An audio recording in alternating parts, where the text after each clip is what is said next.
Vlahovic, Cancelo, Chiesa, Kim, les amis, en ce samedi 3 janvier, on va parler mercato, plus le derby de ce soir très attendu entre l'Espagnol et le Barça, composition d'équipe probable d'Hansi Flick, plus les news du Real Madrid. J'espère que vous êtes en pleine forme. C'est parti, on ouvre la presse internationale et on commence par le dossier Cancelo. Les amis, le Barça, d'ailleurs, justement, serait attentif. Jorge Mendes, le super agent, serait en train de le proposer à l'ensemble de l'Europe avec un retour éventuellement au Barça où il est passé, mais surtout un retour en Italie. Là aussi, il y est passé, vous le savez, du côté de l'Inter ou encore de la Juve. Regardez, lui qui a été formé à Benfica avant justement de passer à Valence en Espagne, puis l'Inter, la Juve, Manchester City, le Bayern Munich, le Barça et aujourd'hui à Al Hilal. Cela ne collerait plus avec Inzaghi et donc Jorge Mendes serait super actif pour le ramener en Europe. La priorité semble l'Inter Milan, les amis. Regardez la première clé,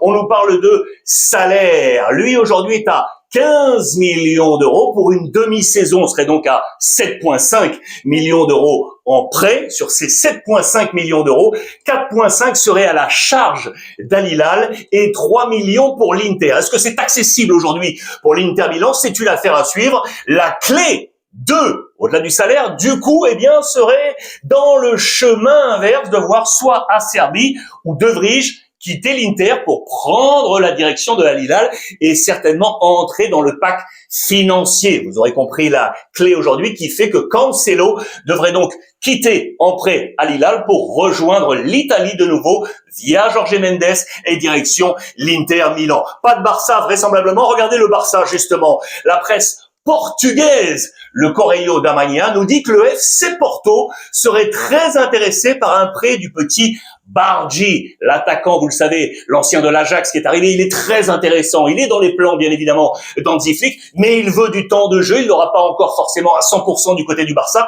Ça peut être une option très intéressante dans les plans de Farioli aujourd'hui. En parlant de l'attaque du Barça, les amis, on avait parlé de Vlahovic ensemble il y a quelques jours. Regardez la Gazzetta dello Sport. Regardez juste derrière. C'est la porte ici de la Juventus de Turin.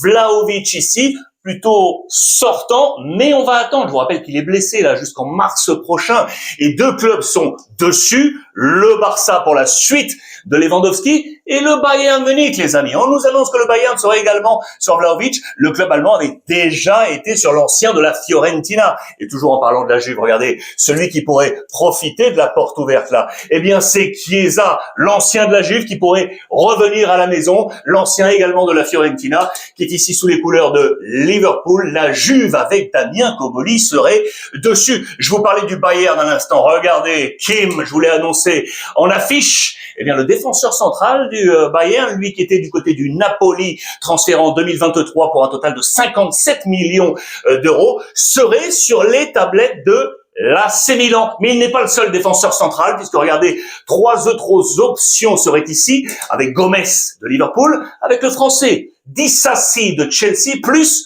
Zule du Borussia Dortmund. Est-ce que Kim va prendre la direction, oui ou non, de l'AC Milan? Affaire à suivre. Milan, les amis, au passage, où Mike Maignan, on est toujours dans l'attente. Nouvelle proposition de contrat, prolongation de la part de l'AC Milan. On attend le oui définitif du côté de Milan. En parlant de défenseurs, les amis, justement, le Barça attend un défenseur. Ça, c'est clair et net. Regardez, Hansi Flick, la veille du derby de ce soir, conférence de presse, il le dit très clairement. On a besoin pour janvier, là, d'un défenseur, mais attention, on ne va pas se presser, on va le faire avec sérénité et du sens, le travail avec Deco, bien évidemment, et le président Laporta pour aller chercher ce défenseur. Je vous rappelle Christensen, bien évidemment, qui s'est blessé, l'international danois, Araujo, qui n'est pas encore revenu à 100%, est-il dans le plan de départ de ce soir? Vous allez le découvrir, on a besoin d'un défenseur. Ce qui est sûr, c'est que le derby de ce soir, les amis, il va être chaud bouillant. Regardez les affiches avec Mundo Deportivo et Sport, les deux coachs côte à côte avec Hansi Flick et monsieur Manolo González. Comme traditionnellement, on prend les maillots, on les expose. Regardez la petite blague d'Hansi Flick. Là, très sérieux, et là, avec le sourire, il a retourné le maillot. Regardez, Gavi, numéro 6, vous le savez, qui est blessé. On attend son retour et il lui envoie le maximum d'énergie. Le coach Hansi Flick, la petite astuce était ici. Le derby chaud, c'est plus qu'un derby. On est sous haute tension. Vous le voyez dans les pages intérieures du Mundo Deportivo. C'est un derby à l'ancienne. Ça fait du bien, vous allez comprendre pourquoi à plusieurs titres. Le premier, il est ici, bien évidemment. Joan Garcia, ancien gardien de l'Espagnol. Vous savez que les supporters ne sont pas contents du tout. Ils l'attendent de pied ferme. Et du côté du Barça, on a dit, j'espère que les conditions de sécurité seront là. Sauf que, qu'a répondu le père Manolo González? On n'a pas de leçon à recevoir quant à l'accueil des anciens. Souvenez-vous, dit-il, de l'accueil réservé à Luis Figo, pour les anciens comme moi. Souvenez-vous de Luis Figo, le Portugais qui avait quitté le Barça pour rejoindre le Real Madrid. Le premier match retour au Camp Nou avait été incroyable. Une tête de cochon, des dollars, des bouteilles avaient été jetées sur la pelouse. Ça avait été fornox total. Ça, c'est le message passé pour apporter encore un peu plus de chaleur. Ça sera un duel de gardiens, ça c'est sûr, les amis. Joan Garcia est celui qui l'a remplacé à l'Espagnol. Lui, les amis, c'est un monstre. Mitrovic. Ce qui est très intéressant, pourquoi c'est un mur? Parce que regardez, depuis maintenant 38 matchs consécutifs en Liga, le Barça a toujours, écoutez bien, a toujours marqué. Le dernier match où le Barça n'a pas marqué, c'était face à lui, les amis. C'était le 15 décembre 2024 avec un superbe Mitrovic. Il était alors du côté de Leganés et il avait fait face au Barça alors qu'en face, il y avait des Lewandowski, il y avait des Lamine Yamal, il y avait des Rafinha, il avait tenu bon. Que va-t-il se passer ce soir? Est-ce que le Barça va réussir à le faire tomber? En tout cas, ce qui est sûr, c'est un duel de série. 8 victoires consécutives pour le Barça. On est ici, les amis, 8 victoires pour permettre notamment de passer là devant le Real Madrid. 5 victoires consécutives pour l'Espagnol. Attention, pour passer de la 6e à la 5e place, on est sur 2 très bonnes séries. Le Barça est devant le Real Madrid et regardez où est l'Espagnol à la 5e place, les amis. Élément très intéressant, c'est que le leader est le numéro 1 en Liga quant à la possession de balles. Plus de 67%.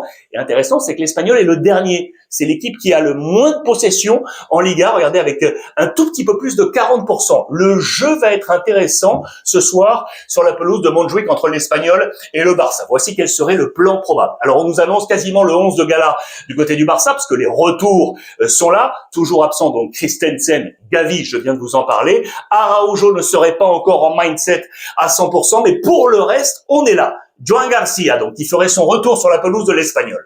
La défense avec Koundé, Baldé, Gérard Martin, Koubarsi. Eric Garcia titulaire, toujours devant pour l'instant De Jong. Pedri, les amis. Pedri est de retour, il est là. Lamine Yamal, Fermin, Rafinha et Ferran prendraient l'avantage titulaire à la place de Lewandowski. Dites-moi ce que vous en pensez. Regardez ce 11, parce qu'attention à ce 11, il sera très très bon, et donc notamment dans les buts avec Mitrovic. Affaire à suivre. Les news du Real Madrid. Regardez ça, avec ça y est, enfin le retour, il est là.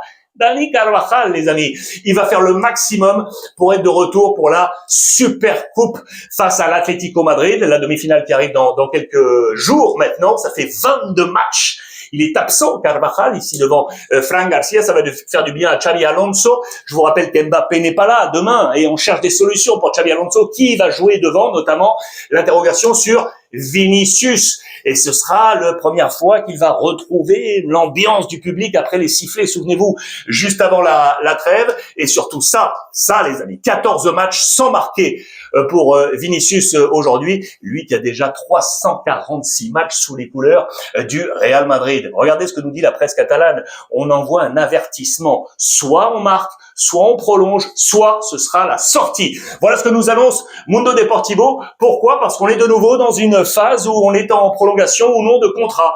Et donc on nous dit dans la presse catalane que si le contrat n'est pas signé avant l'été, eh bien la porte de sortie pourrait s'ouvrir pour Vinicius. Affaire à suivre. Regardez, lui, la porte d'entrée lui va être ouverte, c'est monsieur Nicopas. Vous le savez, il est toujours avec une option prioritaire pour le Real Madrid, lui qui est passé du côté de Com avec Cesc Fabregas. L'Argentin est en train de tout exploser avec Com. 6 buts, 6 passes D cette saison. 65 millions, c'est la valeur actuelle du père Nicopas du côté de Com. Le Real Madrid est très attentif et va tout faire pour le faire revenir à l'été prochain. Ça sera un gros dossier à suivre. Pour le match de demain, donc les solutions offensives, je vous rappelle que Hendrick est parti du côté de Lyon. Hendrick qui n'est pas dans le 11 et pas dans le groupe pour aujourd'hui. Lyon qui joue, regardez, sur la pelouse de Monaco. Lyon avec 3 3 retours importants avec Malik Fofana et notamment Aurel Mangala. Et donc, la nouveauté de Hendrick, qui a au moins pris un bon bain de foule dans les séances d'entraînement, mais il n'est pas encore à 100%, même pas à 90% selon Paulo Fonseca, le coach de l'Olympique Lyonnais, qui ne l'a pas pris dans ce groupe. Voilà, les amis, pour toutes les informations de ce samedi, ce soir, c'est le duel chaud bouillant, 21h, avec le retour de Duan Garcia sur la pelouse de Montjuic face à Dmitrovic. Un derby ardent. On va se régaler. Prenez soin de vous, les amis. Profitez des vôtres. Passez une bonne journée. Je vous embrasse et je vous lis comme tous les jours avec beaucoup de gourmandise.